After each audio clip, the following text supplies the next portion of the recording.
말이죠. 날씨가 많이 덥습니다. 가정마다 건강하고 평안한 매일매일 되시기를 예수님 이름으로 축복합니다. 저는 오늘 차별인가 구별인가 이런 제목으로 마태복음 1장 1절 2절을 중심으로 말씀을 나누려고 합니다. 창세기 37장을 전후해서 우리가 가장 많이 알고 있는 인물은 요셉입니다. 그러나 요셉 말고도 그 요셉을 잃어버리고 22년 세월을 아픔으로 슬픔으로 보낸 야곱의 이야기도 있고요. 그 중에 가장 잘 나타나지 않고 있는 또 하나의 이야기가 바로 유다의 이야기입니다. 그 유다의 이야기를 오늘 저는 여러분과 함께 나누면서 오늘 우리들의 자세를 좀 점검해 보고자 합니다. 야곱에게는 12아들이 있었죠. 그 중에 장자가 루벤입니다. 그리고 시몬, 레위, 유다 이렇게 이어지는데요. 유다는 야곱의 네 번째 아들이 되죠.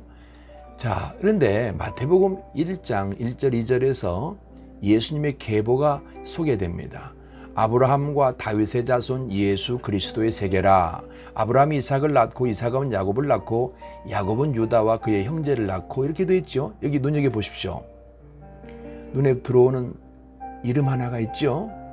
일반적으로 우리가 아브라함, 이삭, 야곱 그리고 요셉으로 이어질 것으로 생각하는 분들이 많아요. 그러나 여기 요셉은 들어있지 않습니다. 대신에 네 번째 아들 유다가 여기 들어와 있습니다. 유다는 이와 같이 예수님의 계보에 이름이 들어있을 뿐만 아니라 이스라엘이 남북으로 갈라진 뒤에 북쪽은 이스라엘이고 남쪽을 남유다 그러죠. 유다.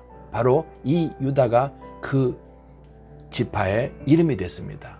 남쪽 유다의 이름이 됐단 말이에요. 또한 유대인 그럴 때 이 유대인이란 말은 유다의 후손이라 그런 뜻입니다. 그리고 유다의 자손에서 다윗 왕을 포함해서 19명의 왕이 나옵니다. 유다 지파에서 예수님이 탄생하신단 말입니다. 어떻게 이렇게 왕가의 가문, 명문 가문의 복을 유다가 받았을까요? 오늘 여러분 이 장면을 잘 보셔서 여러분 개인이 유다의 가문으로 복을 받게 되기를 축복합니다. 야곱은 자식들 중에 특별히 요셉을 특별히 사랑한 건 여러분 다 아시는 바입니다. 그런데 아버지가 요셉만을 특별히 사랑하는 것 때문에 형제들 간에 불화가 일어났고 그 형제들이 요셉을 미워하게 되죠. 그러다가 17살쯤 됐을 때 아버지 심부름을 위해서 형들을 찾아왔을 때 형들이 요셉을 죽이기로 결정하고 물 없는 웅덩이에 던져 넣어버립니다. 그러나 곧 다시 그들을 이 요셉을 꺼내서 애굽의 노예로 팔아버리게 되죠. 그때부터 이제 아버지에게는 거짓말을 합니다. 요셉의 옷에 염소의 피를 묻혀서 아버지에게 갖다가 보여드리면서 아버지 이걸 우리가 산에서 주었는데 요셉의 옷 맞지요?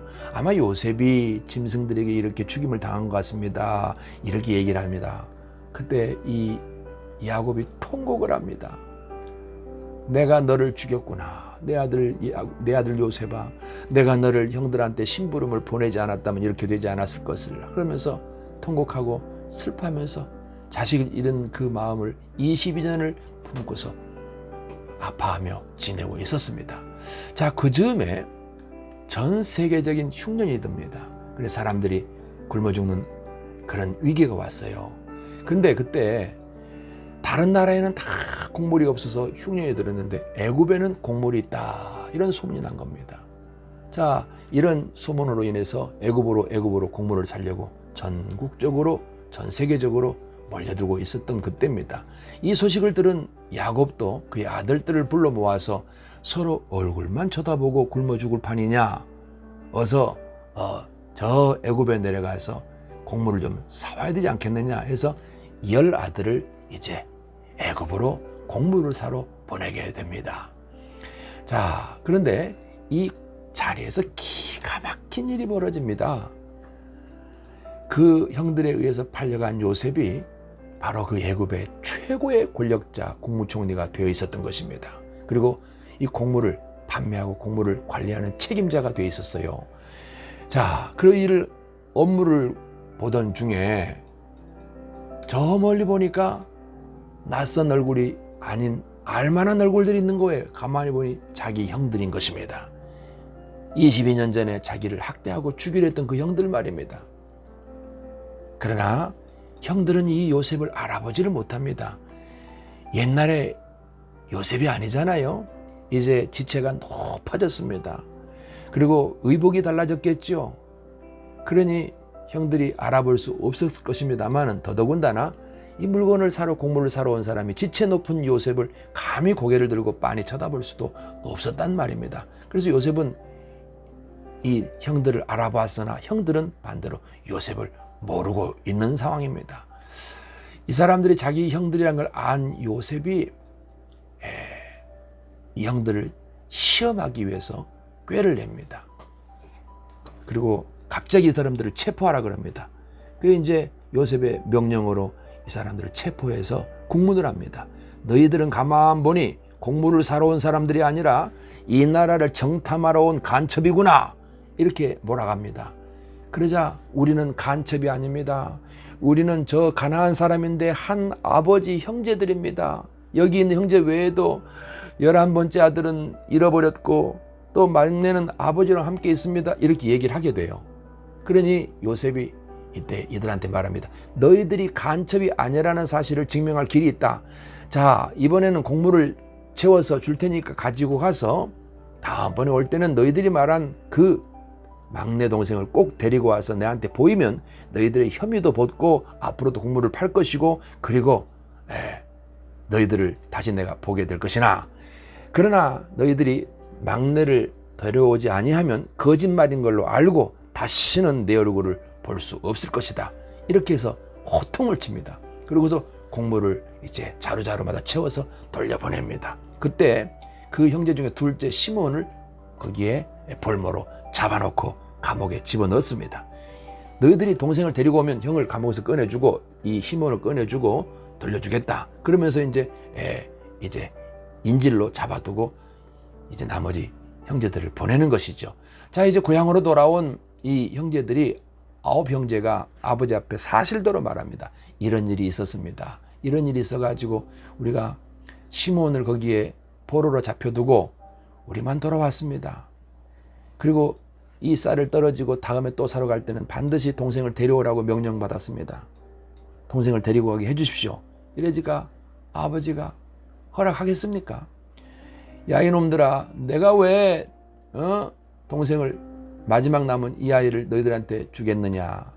요셉을 잃어버린 것만으로도 내 가슴을, 내가 지금도 가슴에 멍이 들어서 매일 내가 보고 싶어서 그리워서 지금도 울고 내 책임 같아서 지금도 마음이 아픈데 얘마저 잃어버리면 나는 못 산다. 안 된다.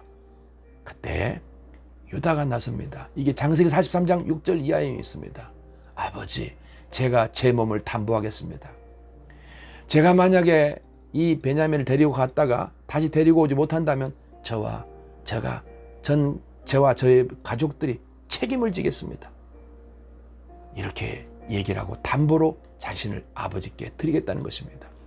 그러면서 반드시 쌀을 사고 베냐민도 데리고 오겠다고 설득하던 끝에 결국은 쌀도 떨어져 가고 이러니 아버지가 허락을 합니다.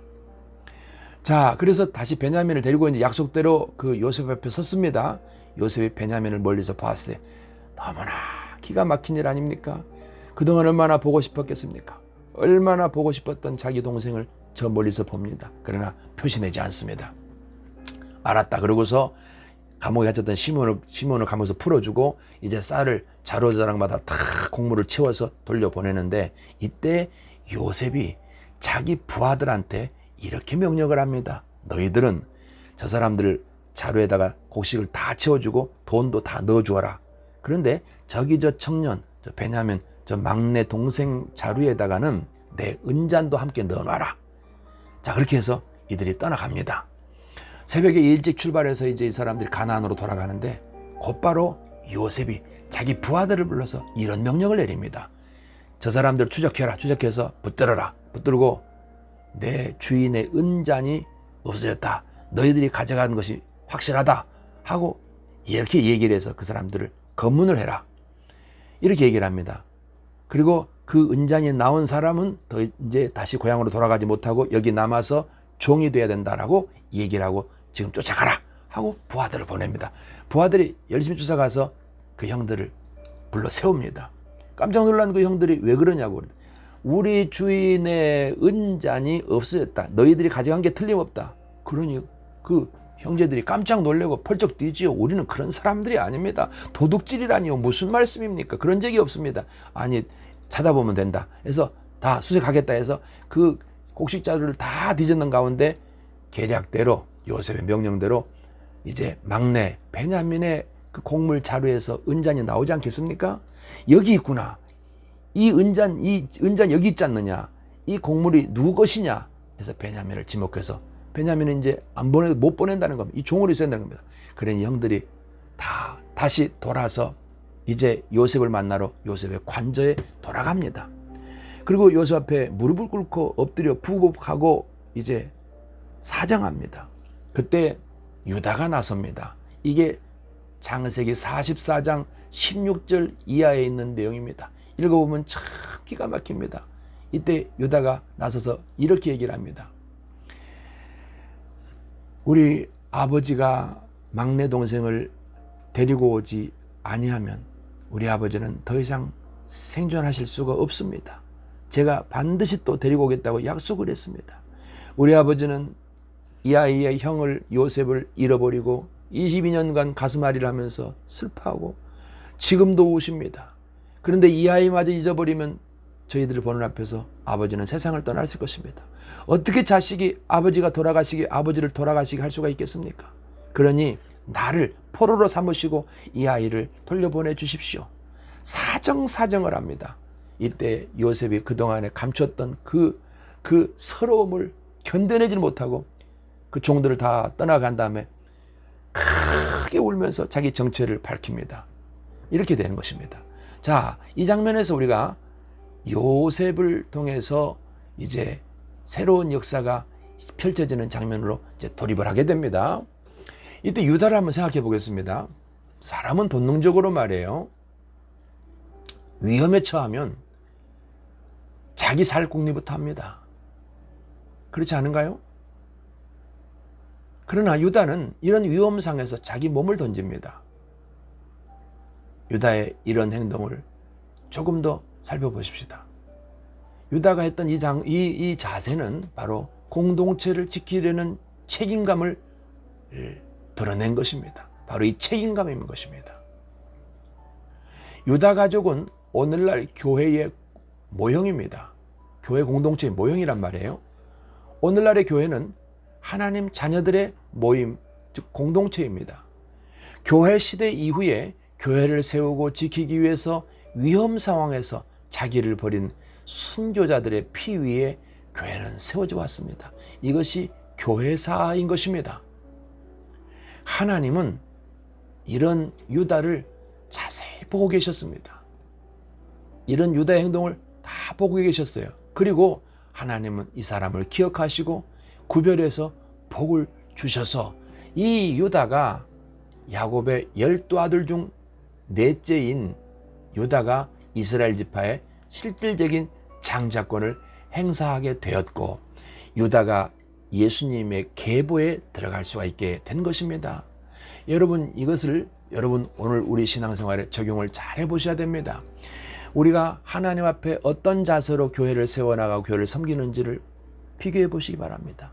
어려움 처하면 등 돌리고 떠나가고 모른 체하고 자기 살 길 찾고 이런 자세가 아니라 교회를 지키고 교회를 세우고 교회를 하나님께서 쓰시기 원하시는 대로 교회를 갖고 나가는 그런 순교적 자세를 가진 성도들이 하나님 앞에 복을 받습니다. 하나님은요, 책임감 있는 사람을 가장 귀하게 보십니다. 반대로 하나님은 무책임한 사람, 불성실한 사람을 가장 사람을 사실은 인정하지 않는 것입니다. 오늘 우리의 삶에서 책임감을 한번 돌아보시기 바랍니다. 교회를 향한 책임감, 사명적인 입장에서 책임의식이 있는지 보십시오.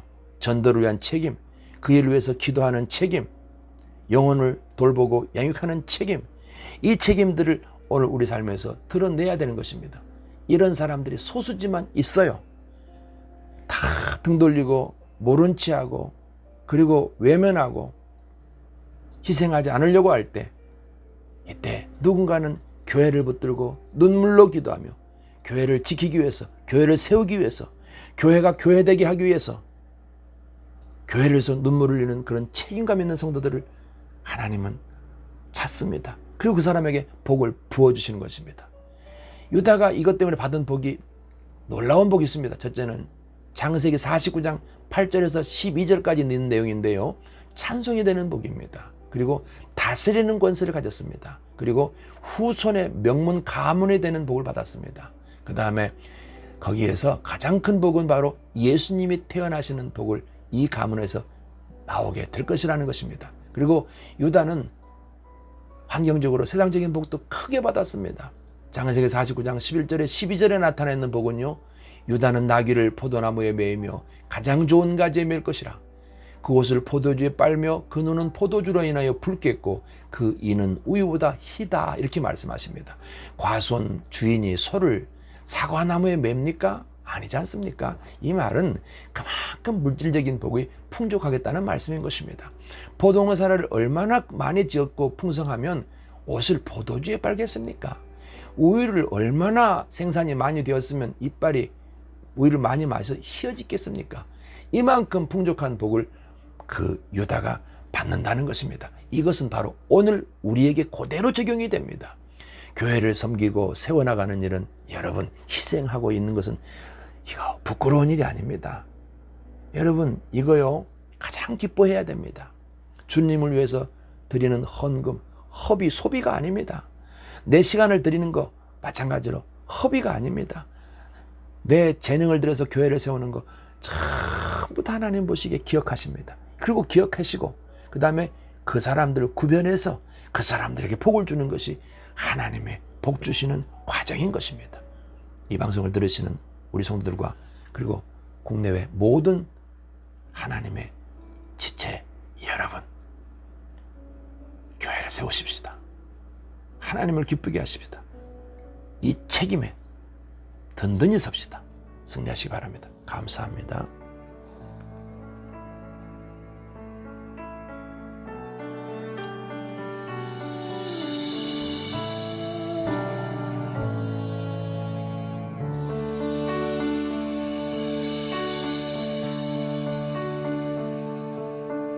주 선한 능력으로 안으시네 그 크신 팔로 날 붙드시네 절망 속에도 흔들리지 않고 사랑하는 주 얼굴 구하리 주 선한 주 선한 능력으로 안으시네 그 크신 팔로 날 붙드시네 절망 속에도 흔들리지 않고 사랑하는 주 얼굴 구하리 선한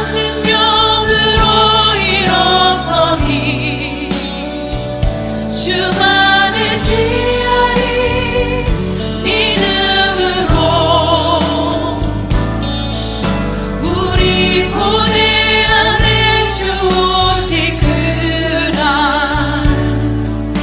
영광의 새날을 맞이하리 이전의 괴로움